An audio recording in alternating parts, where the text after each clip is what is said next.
So today I want to talk to you about Canadian politics. Specifically, I wanted to talk about a Canadian politician who I think is going to become a very big deal all over the world very soon, so I wanted to give you a heads up. So as everyone knows, Canada's current leader is Prime Minister Justin Trudeau, noted international celebrity extraordinaire. The foreign media is all, oh, he is so handsome, oh, he is so woke, oh, he is so not like Trump at all, oh, we just can't even. But here in Canada, the story is a little more complicated. As I explained in an earlier video, Trudeau was not elected Prime Minister by a particularly large margin, which means he's always been a much more controversial figure inside of Canada than outside. Since Trudeau is a left-winger from the Canadian Liberal Party, he has always had a lot of critics on the Canadian right from the supporters and politicians of the Canadian Conservative Party. But, and here is the interesting thing, he has also always had a lot of critics on the Canadian further left, too. These are the people who vote for and support Canada's third party, the further left NDP. And what do further left NDP people dislike about Justin Trudeau? Well, basically that he's not left-wing enough. So for example, while Justin Trudeau has said that fighting climate change is one of the priorities of his administration, he has also given a lot of support to the Canadian oil industry. No country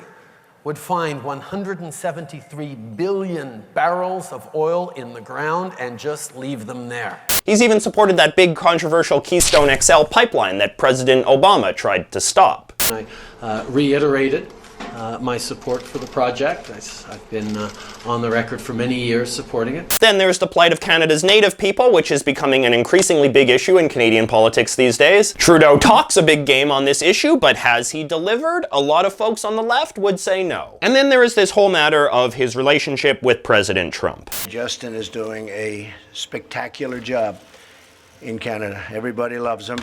And they love him for a reason, so congratulations on the job you're doing. They're actually on pretty good terms, which doesn't make the left very happy because left-wingers in Canada don't like Trump any more than left-wingers in the States. I mean, just compare how Trudeau talks about Trump to how the current boss of the NDP party talks about him. What I've found from this president is he will listen to arguments made. He will look the ensemble of facts, of proposals, of impacts you put together, and he will be open to shifting his position, and that's something we can definitely work with. Donald Trump is a fascist. Let's not kid ourselves. Let's not beat around the bush. Trudeau's big advantage in the eyes of the Canadian left has always been that he's very charming and fun, and is considered very strong on issues involving feminism, and immigration, and LGBT rights, and social justice stuff in general. Until now, that is. See, this guy, Jagmeet Singh, is currently front-runner to be the NDP's candidate for Prime Minister in the 2019 Canadian election. He's been called the Canadian Obama because, as you can see, he is not white, he is of Indian heritage, both of his parents were immigrants from that country. Like Trudeau, Singh is considered very attractive and charming. He is only 38 years old and has this very sort of young surfer dude way of talking. Okay, one other thing to add in there, I actually grew up